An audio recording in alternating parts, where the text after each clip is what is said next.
मित्रों, मैं हूं डॉक्टर चंद्रवीर। मेरे चैनल में आपका स्वागत है। प्राग ऐतिहासिक काल में राज्य या देश तो होते थे, परंतु आम आदमियों के लिए उनकी सीमाएं प्रायः खुली रहती थीं।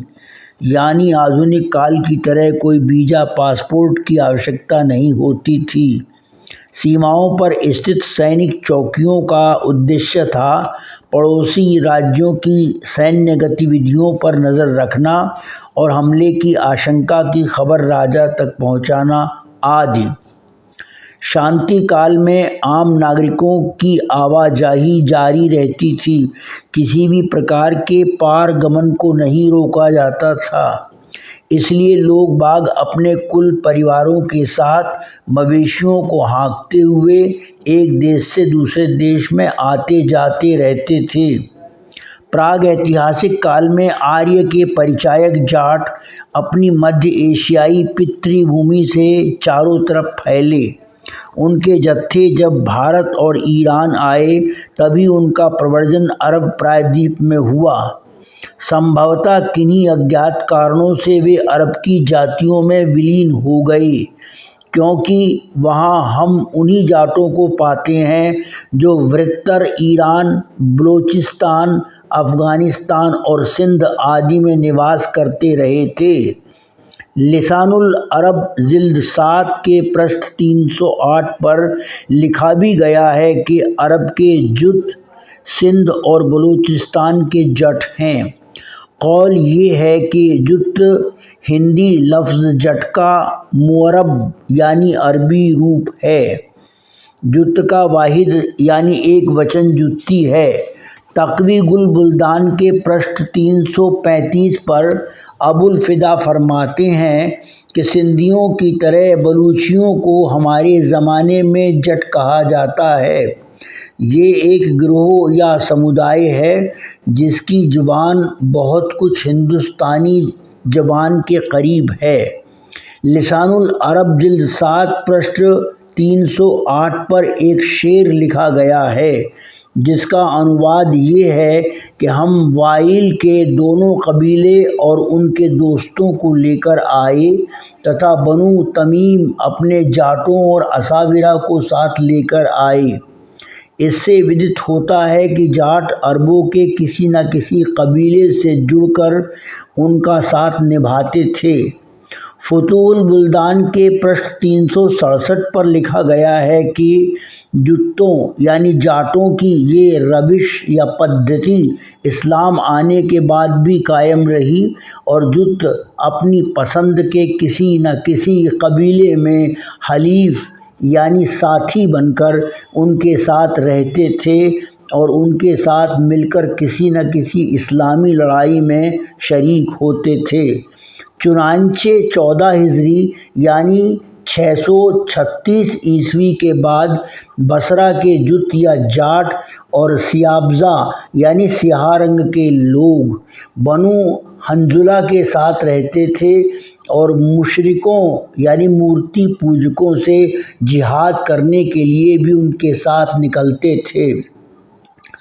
आइए अब देखते हैं कि अरब प्रायद्वीप में जाट कहाँ कहाँ बसे हुए हैं। हम जानते हैं कि भारतीय उपमहाद्वीप के बाद सर्वाधिक जाट ईरान में रहते हैं। सिंधी और बलूची जाटों ने उन्हीं में घुल मिलकर अपने कई बड़े बड़े और समृद्ध नगरों को विकसित किया था। इब्ने खुर्दजबा द्वारा सूचित किया गया है कि सूके अहबाज से करीब 61 मील की दूरी पर जुतों का एक शानदार शहर है, जिसे हमतुज़ुत कहा जाता है, जिसका अर्थ है जाटों का खित्ता या क्षेत्र। इसी के नज़दीक है शहर खाबरान, जो जाटों का अजीमुश्शान और रौनकदार शहर है। फुतूल बुल्दान के पृष्ठ 369 पर शेरवा उस्तवारी का कथन है कि हज़रत माविया के पुराने ज़माने से आबाद जाटों और सियाब्जा की एक जमात को मुल्क शाम यानी सीरिया और अंताकिया के साहिलों पर मुस्तकिल करके आबाद किया। इस्लाम से पहले जाट ابلا یا بصرہ کے ہرے بھرے علاقوں سے ہو کر بحرین اور عمان تک پھیلے ہوئے تھے۔ ابلا کے بعد بحرین جاٹوں کا بڑا مرکز یعنی کیندر تھا، چنانچہ اس لیے 11ویں ہجری یا 632 عیسوی میں جب بحرین اور اس کے آس پاس کے علاقوں میں ارتداد دین اسلام سے پھر جانے کا فتنہ برپا ہوا تو جاٹ بھی اس کی چپیٹ میں آ گئے اور حاتم بن جبیہ نے قطیف، حجر اور ختم آباد جاٹوں کو اسلام اور مسلمانوں کے خلاف بھڑکایا اور اپنے ساتھ ملا لیا۔ کچھ اتہاس کاروں کا کہنا ہے کہ ایران کا سامراجیہ اتنا وشال تھا کہ پورب میں بلوچستان اور سندھ، پشچم میں عراق اور عرب کا ایک بڑا حصہ اس کے انترگت آتا تھا تथा جہاں تک ایران تھا جاٹ وہیں تک بسے تھے۔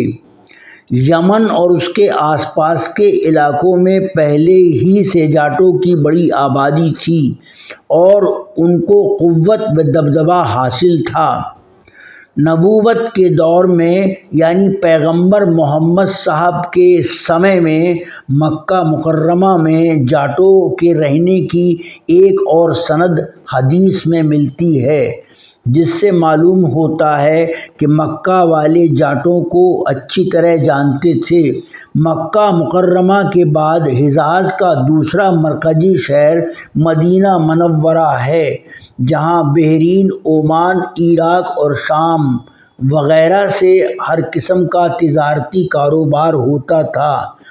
بقول مہربان علی شاہ، بعض روایتوں میں معلوم ہوتا ہے کہ مدینہ منورہ میں بھی جاٹ موجود تھے۔ ثبوت کے لیے جب حضرت عائشہ باندی کے جادو سے بیمار ہوئی تب جس طبیب یا حکیم کو علاج کے لیے بلایا گیا وہ جاٹ تھا، اس کی دوا سے عائشہ بالکل سوستھ ہو گئی۔ قاضی مولانا عطر مبارک پوری کی اس عبارت سے گیات ہوتا ہے کہ جاٹ لوگ عرب کھاڑی کے پورے ساحلوں میں پھیلے ہوئے تھے، جس میں عمان، مسقط، قطیف، بحرین، قطر، کویت اور بصرہ سبھی شامل تھے۔ مہربان علی شاہ کے انوسار شام سیریا کے ساحلی علاقوں میں خصوصاً خاص طور سے شہر انطاکیہ میں جاٹوں کی بہت بڑی آبادی تھی۔ یہاں بھی ایک محلہ جت ان کے نام سے نامت تھا۔ انطاکیہ کی حکومت میں ایک مقام کوفہ تھا، یہاں بھی انطاکیہ کے جاٹوں کی آس اولادیں آ کر آباد ہو گئی تھیں۔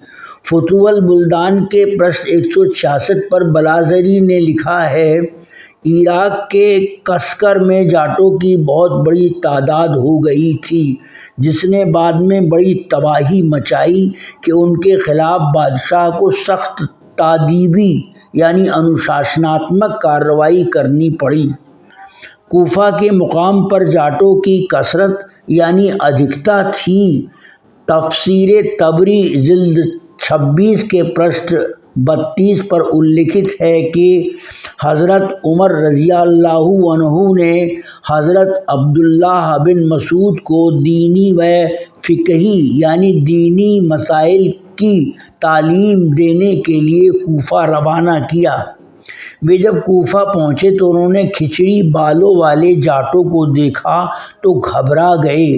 دریافت کیا کہ یہ کون لوگ ہیں؟ لوگوں نے عرض کیا کہ یہ باہر سے آئے ہوئے جاٹ لوگ ہیں۔ عبدالرحمن بن مسعود نے کہا کہ یہ لوگ ان جنات سے کس قدر ملتے جلتے ہیں جو رسول اللہ کی خدمت میں بھیجے گئے تھے، ارتھات عربوں کی تلنا میں جاٹوں کی قد کاٹھی اور ڈیل ڈول بڑے تھے اور وہ جن کی بھانتی وشال لگتے تھے۔ کہنا یہ ہے کہ ہندوستانی جاٹ دور جہالت سے پہلے ہی عرب کے نخلستانوں اور سمندری کناروں پر اس قدر آباد ہو گئے تھے کہ ایک طرف لوگ ابولا یا بصرہ کو ارج الہند اور فرج الہند نام سے پکارتے تھے तथा दूसरी तरफ ओमान और बहरीन के बाशिंदे जाटों की जुबान और तहजीब से न केवल बाखबर थे बल्कि प्रभावित भी थे। जाटों की इस्लामी तारीख के पृष्ठ 97 पर मौलाना मेहरबान अली शाह ने लिखा है कि अरब में जाटों की तादाद जहाँ ज़्यादा थी वहाँ उनकी मनमर्जी चलती थी, जिसे उर्दू में जाट गर्दी कहते हैं। वहाँ की मुल्की और कौमी ज़िंदगी में उनसे शदीद या बहुत अधिक ख़तरे महसूस होने लगे थे। चुनांचे यमन पर जब हबशियों ने कब्ज़ा किया तो उन्हें जाटों से कड़ा मुकाबला करना पड़ा। इस तरह वहाँ बसे जाटों में अरब को अपना वतन बना लिया था। वे वहाँ की आज़ादी की बरकरारी के लिए अपनी जान कुर्बान करने को तैयार रहते थे। फितूहुल बुल्दान के हवाले से पृष्ठ 72 से 73 पर मेहरबान अली शाह ने लिखा है कि चुनांचे जमल और सिफ़ीन के बाद योम मसरूद या योम की लड़ाई और योम जुबदा या जुबदा की लड़ाई में जाटों ने हिस्सा लिया और अब्दुर्रहमान बिन अशश ने जब बनु उमैया की खिलाफतकारियों की जमात के साथ खुरूज किया यानी निकल पड़े तो जाट भी खुलकर उनमें शामिल हो गए। हज्जाज बिन यूसुफ ने इस अहद या वायदा तोड़ने के जुर्म में जाटों के मकानात मिस्मार कर दिए। उनके वजीफ़े जो मुसलमान होने पर ताउम्र तय हुए थे एकदम बंद कर दिए और उनको जिला वतन या देश निकाला कर दिया गया। तो ये था अरब में जाटों की शख्सियत का संक्षिप्त इतिहास। मित्रों, अगर आपको ये वीडियो अच्छा लगा हो तो इसे लाइक कीजिए, शेयर कीजिए, कमेंट में अपने विचार और सुझाव दीजिए और अगर चैनल को सब्सक्राइब नहीं किया है तो कृपया सब्सक्राइब कीजिए और बेल आइकन को प्रेस कीजिए ताकि अगले वीडियो का नोटिफिकेशन आप तक पहुंच सके। पूरा वीडियो देखने सुनने के लिए आपका आभार, धन्यवाद, नमस्ते।